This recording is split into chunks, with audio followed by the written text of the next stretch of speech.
Hello dear, आपका इस video के अंदर स्वागत है। जैसा कि आप देख रहे हैं, इस वीडियो के अंदर हम क्या करने वाले हैं जी, quick revision points of ratio and proportion. तो हर एक वीडियो जो है क्विक रिवीजन पॉइंट की है, उससे पहले मैं आपको बताता हूं कि एग्जैक्टली क्विक रिवीजन पॉइंट्स को यूज़ कैसे करना है, क्योंकि इसको अगर गलत जगह यूज़ करोगे, इसको मिसयूज़ करोगे तो फ़ायदे की जगह नुकसान कर देगा।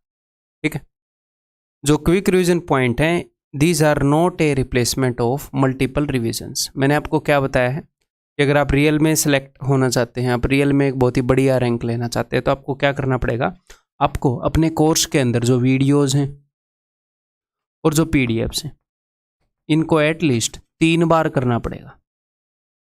तो कई बार कई बच्चे ये सोचते हैं कि मैं एक बार कोर्स को कर लूँ और उसके बाद बाकी 2 बार और उसको रिवाइज करने के बजाय मैं क्विक रिवीजन पॉइंट कर लूँ। नहीं, ये उसकी रिप्लेसमेंट नहीं है। अगर वैसे होता तो मैं ये आपको बता देता। ठीक है, अगर आपको ये लग रहा है कि भाई 3 बार कोर्स करना पड़ेगा, इतनी ज़्यादा मेहनत पुट इन करनी पड़ेगी क्या जॉब के लिए, तो अगर आप रेडी नहीं हैं तो दूसरे लोग हैं रेडी, जिनको ये चीज़ चाहिए, जिनको ये चीज़ बहुत ज़्यादा प्यारी है, तो वो पुट इन करेंगे और ये कॉम्पिटिटिव एग्जाम है तो वो जीत जाएंगे। तो सिंपल सी बात है, ये कॉस्ट है। अगर आप ये कॉस्ट देने के लिए तैयार हैं, ये सिलेक्शन की कॉस्ट है, तो आप सिलेक्ट हो जाएंगे। अगर ये कॉस्ट देने के लिए तैयार नहीं है तो जो कॉस्ट देगा वो सिलेक्ट हो जाएगा। जो जितनी बेटर कॉस्ट, जो जितने ज़्यादा कॉस्ट देता है वो उतनी बढ़िया रैंक पर आता है। ठीक है, तो ये 3 बार मैंने मिनिमम बोला है। आपने करना कैसे है, आपने वीडियो देखी, रेशियो एंड प्रोपोर्शन की, कोर्स फॉलो किया। जब आप कंसेप्ट लेक्चर देखते हो उसके बाद आपने पीडीएफ सोल्व की, फिर वीडियो देखी, फिर पीडीएफ सोल्व की, वीडियो देखी, पीडीएफ सोल्व की। ठीक, एक बार ऐसे पूरा कोर्स हो गया। तो जब आप दोबारा परसेंटेज के ऊपर आओगे, प्रॉफिट एंड लॉस के ऊपर आओगे, दोबारा से पूरे कोर्स को करके नंबर सिस्टम पर स्टार्टिंग के चैप्टर पर आओगे, तो कई सारी चीज़ों को आप भूल गए होगे। आपने नोट्स भी बनाने हैं साथ में, फर्स्ट टाइम में ही नोट्स भी बनाने हैं, और उन नोट्स को रीडिज़ाइन करने में, गुड फॉर रीडिज़ाइनिंग नोट्स, उन नोट्स को रीडिज़ाइन करने में क्यूआरपी आपकी मदद करेंगे। क्लियर है जी? तो एक बार पूरा कोर्स हो गया तो दोबारा से आपने वीडियोस देखनी है। अब लगेगा सर सेम वीडियो से अलग से क्या सीखने को मिलेगा। आपका जो बेस है वो इम्प्रूव हो गया है। पहले आपने खाली दिमाग से देखी थी, यानी कि एक बार कोर्स नहीं कर रखा था। अब एक बार कोर्स करने का जो कंटेंट है वो दिमाग में है, आप उस बेस के साथ उसको देख रहे हो। जब तीसरी बार देखोगे तो 2 बार कोर्स करने का कंटेंट आपके दिमाग में, आप उस समझ के साथ देख रहे हो। सेम चीज़ से मैं आपसे ज़्यादा समझ पाऊंगा, पता है आपको। अगर मैं सेम वीडियो देखूंगा आपके साथ बैठकर और मैथ का क्वेश्चन सोल्व हो रहा है, तो मैं आपसे ज़्यादा समझ पाऊंगा उसको। क्यों? वीडियो तो सेम है। क्यों? क्योंकि मेरे दिमाग में बेस ज़्यादा है ना, मैथ का नॉलेज ज़्यादा है आपके कंपेरिजन में। इतने सालों से मैं पढ़ा रहा हूँ, इतनी सारी चीज़ें पढ़ रखी है, इसीलिए 3 बार उसको देखना ज़रूरी है मिनिमम। और जब आप एक बार देख चुके हो कम पेस पर, तो उसके बाद आप 1.5 गुना स्पीड कर लो, 2 गुना कर लो, 1.25 टाइम कर लो, 1.75 टाइम कर लो, आपकी मर्जी है, आपकी कैपेबिलिटी के ऊपर डिपेंड करता है आप कितने में समझ पाते हैं। ठीक है, so these are not a replacement of multiple revisions, this is must. अगर आपको सिलेक्शन होना है तो concept lectures and PDFs needed to be done thrice, ये मैंने बता दिया है। एक तो ये नोट्स को, जब आप नोट्स बनाओगे, वीडियोस देख लोगे, पीडीएफ से क्वेश्चन सोल्व कर लोगे, तो जब आप नोट्स बनाओगे उन नोट्स को ये रीडिज़ाइन करने में आपकी मदद करेंगे। और या फिर मान लो एग्जाम पास है और आपको 2-3 चैप्टर, 4 चैप्टर टच कर रहे हैं दोबारा से, तो आप नोट्स को भी देख सकते हो। लेकिन आपको लग रहा है कि मेरे साथ आप टच करना चाह रहे हैं उनको, तो नोट्स भी रिवाइज कर लो और भैया उनको भी आप टच कर सकते हो। ठीक ठाक वे में हम सारे पॉइंट्स को टच कर लेंगे। ठीक है जी, तो ये क्या है, ये सारे कंसेप्ट्स का एक समअप सा है। कंसेप्ट लेक्चर की रिप्लेसमेंट कैसे हो सकती है? वहाँ पर 8-9 घंटे लग रहे हैं, यहाँ पर कुछ मिनटों में, आधे घंटे में, 45 मिनट में, 20 मिनट में आपको क्यूआरपी मिल रहे हैं अकॉर्डिंग टू टॉपिक। ठीक है, तो रेशियो एंड प्रोपोर्शन में सबसे पहले जो चीज़ मैंने आपको बताई थी कि भैया रेशियो क्या है। रेशियो है ए वे ऑफ कंपैरिजन, वैल्यूज़ को कंपेयर करने का तरीका। ऐसे ही वे ऑफ कंपैरिजन परसेंटेज है, फ्रैक्शन है। क्लियर है? देन बिकॉज हम यहाँ पर डिटेल में तो करेंगे नहीं बहुत ज़्यादा भयंकर, तो यहाँ पर इसके बेसिक के ऊपर हमने बहुत सारे क्वेश्चन किए हैं रेशियो के अंदर। देन आगे मैंने आपको एक concept lecture some important points के अंदर कुछ इंपॉर्टेंट पॉइंट्स करवाए थे, वो मैं आपको बता देता हूँ। अगर आपको ऐसे मिले चीज़ें 2a = 3b = 4c = 5d, तो इसका मतलब ABCD का जो रेशियो है वो होएगा, जो भी a का कोफिशिएंट है उसको उलट दो। हो सकता है ये 2/5 हो तो इसको 5/2 कर दो, मतलब इसका reciprocal. Is equal to B का कोफिशिएंट 3 है तो 1/3, उनका इनवर्स आपने लिखना है, उनका रेसिप्रोकल, उनका व्युत्क्रम आपने लिखना है। अब सर इसको सिंपल हम कैसे करेंगे इंटीजर के अंदर, तो यहाँ पर हम मल्टीप्लाई करेंगे इन सब के उससे क्या बोलते हैं एलसीएम से, यानी कि इंटू 60 और बात बन जाएगी। ये एक तरीका है। दूसरा तरीका क्या है कि 2, 3, 4, 5 इन सब के एलसीएम से यहीं पर डिवाइड कर दो, मन ही मन में डिवाइड कर दो। तो ए के नीचे क्या आएगा यहाँ पर 30, तो बी के नीचे क्या आएगा जी 20, सी के नीचे क्या आएगा 15, डी के नीचे क्या आएगा 12। ए बी सी डी के रेशियो को यही रिप्रेजेंट करता है 30, 20, 15, 12, तो यहाँ पर आंसर हो जाएगा ऑप्शन सी। ये मैंने आपको बताया था। नेक्स्ट मैंने आपको क्या बताया था, मैंने ये बताया था अगर भाई 2, 3, 4, 5 कुछ रेशियोज अगर इक्वल हैं तो इन्हीं रेशियोज के इक्वल होएगा क्या, a plus C divided by B plus D. अगर आपने a को सेम कोफिशिएंट से मल्टीप्लाई किया, b को सेम से, c को सेम से, d को सेम से, यहाँ पर मैंने 1, 1 से मल्टीप्लाई किया है। अब आप बोलोगे सर e और f तो लिए ही नहीं, लिए हैं, मैंने e को 0 से मल्टीप्लाई किया, f को भी 0 से, तो ये सेम ही है, ये इनके बराबर ही है। Is equal to a plus C minus E divided by B plus D minus F. ये कंसेप्ट मैंने आपको बताया है। तो यहाँ पर उसने क्या कर रखा है, a और b को सेम कोफिशिएंट से मल्टीप्लाई, c और d को सेम कोफिशिएंट से, e और f को सेम कोफिशिएंट से, तो आंसर चेंज नहीं होता। सर अगर अलग अलग से मल्टीप्लाई कर दिया, यहाँ पर b को ऐसे 9 कर दिया, यानी कि 3 के अलावा कुछ भी कर दिया, तो उस केस में आंसर हो जाएगा भाई कैन नॉट से। ये मैंने आपको बताया। कभी कभी वो क्या करेगा, कभी कभी वो ये करेगा, जैसे मान लो ये एक क्वेश्चन है, अलग अलग कोफिशिएंट से मल्टीप्लाई कर दिया, तो यहाँ पर क्या आंसर आएगा, कैन नॉट बी डिटरमाइंड या कैन नॉट से। मान लो उसने एक क्वेश्चन पूछ लिया, सिर्फ साइन का फर्क है, तो क्या आएगा, कैन नॉट से, कैन नॉट बी डिटरमाइंड। ठीक है, उसने कोफिशिएंट सेम रखे लेकिन हर एक वेरिएबल की पावर को उसने डबल मतलब 2 कर दिया या 3 कर दिया, तो कोई दिक्कत नहीं है। यहाँ पर आप जो 2/3 है ना, उसकी पावर सेम कर दो जो उसने चढ़ा दी, अब की बार आंसर आ जाएगा। क्यों, क्योंकि ई स्क्वायर एफ स्क्वायर का कोफिशिएंट सेम है। ठीक है, यहाँ पर कोफिशिएंट सेम है, जी हाँ कोफिशिएंट सेम है, सिर्फ पावर 3 कर दी तो आंसर आ जाएगा 2/3 की पावर 3, यानी कि 8/27। ये हम कर चुके हैं। क्लियर है सर? अगर वो ये कर दे, ऊपर पावर 3 कर दे, नीचे पावर 2 कर दे, फिर से आंसर नहीं आएगा। ठीक, तो देन ये क्वेश्चन, इस क्वेश्चन की मदद से, या फिर इसको छोड़ो, इसको इग्नोर करो, मैं आपको क्या समझाना चाह रहा हूँ वो मैं आपको बताता हूँ। मान लो एग्जामिनर ने आपको x बाई वाई, अगला पॉइंट जो मैंने आपको करवाया था, x और y का रेशियो दे दिया और आपसे पूछ रहा है x स्क्वायर और y का रेशियो, तो यहाँ पर आप बता नहीं पाओगे। सर हम क्यों नहीं बता पाएंगे? देखो, आप जो भी बता पाओगे ना, जो भी आप बता पाओगे, जैसे मान लो उसने आपसे x स्क्वायर और y स्क्वायर पूछ लिया, उसके लिए आपको दोनों तरफ पावर रेज करनी पड़ेगी। आपको x बाई वाई दे दिया और x square by Y square पूछ लिया, तो आप क्या करोगे, दोनों तरफ पावर 2 कर दोगे, x square by Y square की वैल्यू आ जाएगी 36/81।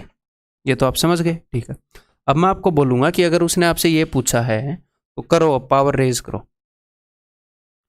दोनों तरफ पावर रेज करो और इसको ऐसा बनाने की कोशिश करो।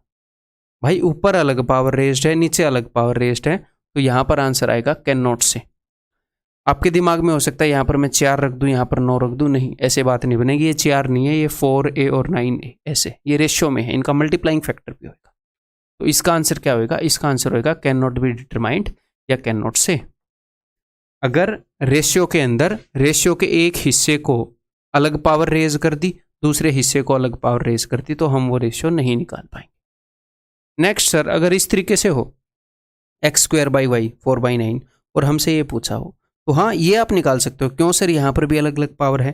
अरे भाई यहाँ पर अगर आप इसका स्क्वायर रूट करोगे तो ये क्या बन जा रहा है, एक्स स्क्वायर का एक्स बन जा रहा है, वाई का रूट वाई बन जा रहा है। ये पहले से ही अलग अलग है ना। कुल मिलाकर बेसिक कंसेप्ट ये नहीं है कि अलग अलग पावर नहीं होनी चाहिए, ये होनी चाहिए कि दोनों तरफ सेम पावर हम रेज कर पा रहे हैं कि नहीं। तो इसका आंसर हो जाएगा 2/3। अगर वो आपसे ये पूछेगा, अगर वो पूछेगा तो बताओ निकलेगा कि नहीं। इसकी पावर 2 कर दो दोनों तरफ, वही बन जाएगा जो उसने पूछा है, तो उसका आंसर क्या हो जाएगा 16 यहाँ पर 36/81 कर दिया, 4 का स्क्वायर, सॉरी, यहाँ पर हो जाएगा 16/81। ठीक है, तो वो कुछ इंपॉर्टेंट पॉइंट थे जो मैंने आपको बताए। ठीक है, इसके अलावा मैंने आपको बताए थे टाइप्स ऑफ रेशियोज। तो मान लो किसी ने आपसे डुप्लीकेट रेशियो पूछा, तो डुप्लीकेट रेशियो होता है suppose A/B is equal to 4:9। तो डुप्लीकेट रेशियो का मतलब है जस्ट A² रेशियो B² पूछा है उसने, ठीक है। ट्रिप्लीकेट रेशियो का मतलब है कि A³, यहाँ पर मैं पॉइंट्स रिवाइज करवा रहा हूँ, आपको समझा नहीं रहा, ये कंसेप्ट लेक्चर नहीं है। A³ B³। सब डुप्लीकेट का मतलब है √A√B का रेशियो। सब ट्रिप्लीकेट का मतलब है √A √B। इनवर्स रेशियो का मतलब है सपोज अपने पास ऐसे है A/B/C इज इक्वल टू 2:3:5। वो बोला इनका इनवर्स रेशियो बताओ, तो वो होएगा 1/A 1/B 1/C, यानी कि इन चीज़ों का रेशियो वो पूछ रहा है, ठीक है। कंपाउंड रेशियो, कंपाउंड रेशियो एक से ज़्यादा रेशियो को होता है। जैसे अगर मैं ये बोलूँ कि गुणा करनी है, तो आप बोलोगे ना किन की गुणा करनी है, 2 नंबर की। मैं बोलूँ जोड़ने हैं नंबर, तो कम से कम 2 नंबर तो चाहिए ना जोड़ने के लिए। ऐसे ही कंपाउंड रेशियो होता है। मान लो मैं आपसे A/B और C/D का कंपाउंड रेशियो पूछूं, तो A/B होता है A/B, C/D होता है C/D। तो कंपाउंड रेशियो होता है इनका प्रोडक्ट, यानी कि A/C रेशियो B/D। क्लियर है? ये हम कर चुके हैं पहले। देन नेक्स्ट मैंने आपको बताया रेशियो एंड प्रोपोर्शन में हमने सीखा मर्जिंग रेशियोज, ठीक है। जैसे यहाँ पर है A/B, B/C। तो जो भी कॉमन वैल्यू है, जो भी कॉमन वेरिएबल है, उसकी वैल्यू हम सेम करते हैं, ठीक है। 5 से इसको मल्टीप्लाई करेंगे, 3 से इसको, तो 5 दूनी 10, 5 तिये 15, 3 से इसको, 3 पंजे 15, 3 ने 27। ये हमने सीखा है। देन यहाँ पर C की वैल्यू हो गई भाई साहब 27, यहाँ पर C की वैल्यू है 6, तो मैं इनको 2 से मल्टीप्लाई करूँगा, 20, 30, 54, और इसको 9 से मल्टीप्लाई करूँगा, 9 6 54, 9 7 63, ठीक है। और जो QRPs हैं 20, 30, 54, 63 कहाँ पे है? जो QRPs हैं वो डायरेक्टली नहीं देखने हैं, ज़्यादा ओवर स्मार्ट नहीं बनना है कि कंसेप्ट लेक्चर देखने से पहले ही QRP देख लूँ, ज़्यादा सियाना नहीं बनना, ठीक है। क्योंकि ये मैं इस चीज़ को दिमाग में रख के बना रहा हूँ कि आपने पहले कंसेप्ट लेक्चर सारे देखे हैं, तभी आपको ये फ़ायदा करे। अदरवाइज आप अपना टाइम वेस्ट करोगे, वो बेनिफिट नहीं हो पाएगा आपको। पहले कोर्स पूरा देखना है। If A/B is equal to this, तो हाँ, यहाँ पर ये क्वेश्चन मैंने क्यों रखा, आपको ये बताने के लिए कि अगर आपको A/F चाहिए, ये रिवाइज करवाने के लिए कि A और F का रेशियो चाहिए, तो आपको A/B, A से लेकर F तक जाना पड़ेगा, सारे बीच वाले, C/D, D/E into E/F, A/F का रेशियो आ जाएगा। ये मैंने आपको बताई थी। क्लियर है? नेक्स्ट, कभी कभी वो इस तरह की चीज़ें पूछता है, तो यहाँ पर इनको हम ब्रेक कर सकते हैं। ये बताने के लिए आप A/B, B/C और C/D इन रेशियोज को मल्टीप्लाई करोगे, ये तीनों अपने पास वहाँ पर ऑलरेडी हैं। कभी कभी हमारे पास ये रेशियोज होते नहीं, हमने निकालने होते हैं। जैसे AB डिवाइडेड बाई CD, इसके लिए हम ये बताएंगे A/C इंटू B/D। A/C आप कैसे निकाल सकते हो? A/B, जैसे कि मैंने यहाँ पर बताया, इंटू B/C। और ये आप कैसे निकाल सकते हो? B/C into B/D। ये सारी चीज़ें हम डिटेल में डिस्कस कर चुके हैं। क्लियर है भाई? नेक्स्ट जो आपको मैंने कंसेप्ट बताया था, that is change in ratio by adding और सब्ट्रैक्ट, बाय एडिशन और सब्ट्रैक्शन ऑफ सेम वैल्यूज। मान लो एक मैं क्वेश्चन ही करवा देता हूँ आपको। मान लो 2 नंबर्स हैं अपने पास, उनका रेशियो है 2:3, ठीक है। और इन दोनों नंबर के अंदर हमने 15 ऐड कर दिया, ठीक है। सेम वैल्यू ऐड कर दी मैंने, सेम ऐड करें या सेम सब्ट्रैक्ट करें, और 15 ऐड करने के बाद इनका रेशियो हो गया भाई 7:9, ठीक है। ओके, 7:9। तो जब सेम वैल्यू ऐड करी गई हो या सेम वैल्यू सब्ट्रैक्ट करी गई हो, है, तो ये रेशियो इसमें बदल गया, तो उस वक्त हम क्या करते हैं? हम ये करते हैं, हम इस गैप को सेम करते हैं। यहाँ पर गैप 1 का है, यहाँ पर गैप मेरे भाई 2 का है, तो मैं ऊपर 2 से मल्टीप्लाई करूँगा, नीचे 1 से मल्टीप्लाई करूँगा। 1 से मल्टीप्लाई करने पर कुछ होता नहीं, तो मैं नहीं करूँगा। 2 से मल्टीप्लाई करूँगा, 2 दूनी 4, 2 तिये 6। इस 4 और 7 में कितने का फर्क है? 3 का। रेशियो में तो 3 का फर्क है। 6 और 9 में कितने का फर्क है? 3 का। रेशियो में जो चीज़ 3 है वो एक्चुअल में 15 है, यानी कि रियल चीज़ें 5 गुना है रेशियो से। रियल चीज़ें कितने गुना है? 5 गुना है। तो अब मुझे यहाँ पर जो नंबर था वो 4 नहीं है, 4 का 5 गुना 20 था। यहाँ पर जो नंबर था वो 6 का 5 गुना 30 था। क्लियर है? एक तो आप ऐसे कर सकते हो जब सेम वैल्यू से ऐड करी हो, या फिर मैं इस इक्वेशन को यहाँ पर लिखता हूँ। एक आप ऐसे भी कर सकते हो, मैंने बताया इनिशियल रेशियो फाइनल रेशियो। पहले रेशियो था 2:3, बाद में रेशियो हो गया 7:9। नीचे हम लिखते हैं भाई साहब क्या, चेंज यहाँ पर कितना हुआ +15, यहाँ पर कितना हुआ +15। मैंने पहले भी आपको बताया कि चेंज चाहे सेम हो या डिफरेंट हो, इस मेथड से आप हमेशा कर सकते हैं। तो 9 दूनी 18, 7 तिये 21, 18 और 21 में कितने का फर्क है, 3 का। तो जो चीज़ रेशियो में 3 है वो एक्चुअल में कितनी है, 15 7 बार, 15 9 बार, इनका डिफरेंस। यहाँ पर 15 7 बार है, यहाँ पर 15 9 बार है, तो 2 बार आएगा। 15 2 बार यानी कि 15 दूनी 30। तो रेशियो में जो चीज़ 1 है, एक्चुअल में वो चीज़ 10 है। यहाँ पर आपको पता लगेगा ये 20 है, ये 30 है। लेकिन आप यहाँ पर 70 90 नहीं कर सकते। इस मेथड से करोगे तो सिर्फ आपको इनिशियल रेशियो का मल्टीप्लाइंग फैक्टर मिलता है, वहाँ पर सारे का मिल जाता है। जो ये किया, अगर यहाँ पर डिफरेंट वैल्यू ऐड हो तो हम यही मेथड यूज़ करेंगे, चाहे सेम ऐड हो या डिफरेंट ऐड हो, ये हम हमेशा यूज़ कर सकते हैं। सेम में हम ऐसे भी कर सकते हैं, तो ये भी हमें आना चाहिए। बहुत सारे क्वेश्चन हमने किए, डिफरेंट में हम यही मेथड यूज़ करेंगे। ठीक है, एक एग्जाम्पल लेकर दिखा देता। देखो, मान लो 2 नंबर्स थे, मैं यहाँ पर लिख लेता हूँ जी।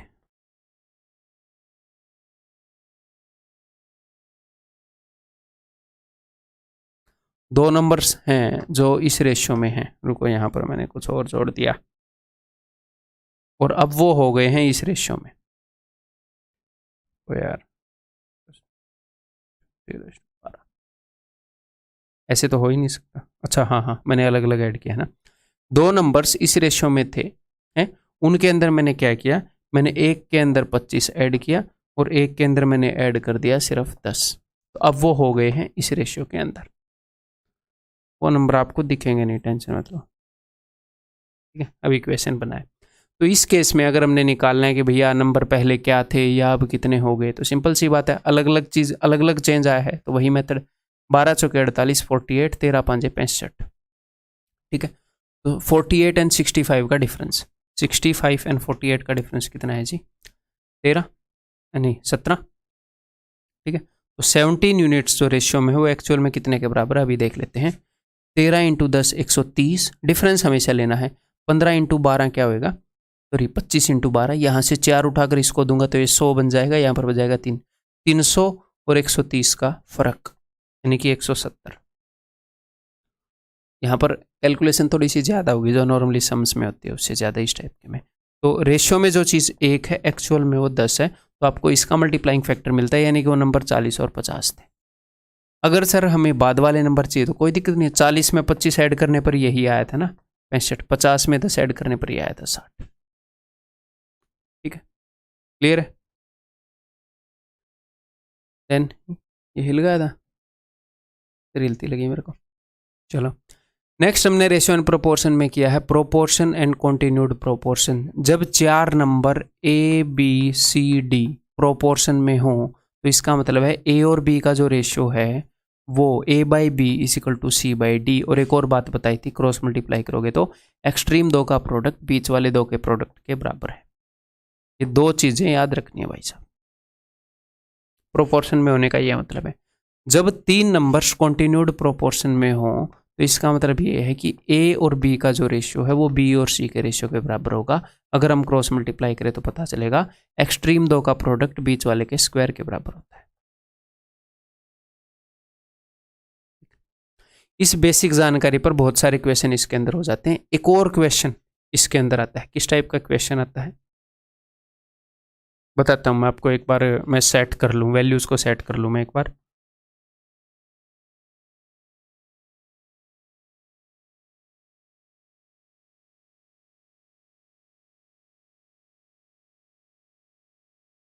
चार नंबर्स हैं, 11 और भाई 13 और 19 और 22। इस टाइप के क्वेश्चन आते हैं कि इन चारों नंबर्स के अंदर क्या ऐड किया जाए ताकि ये प्रोपोर्शन में हो जाए। इन चारों नंबर के अंदर क्या ऐड किया जाए ताकि ये प्रोपोर्शन में हो जाए।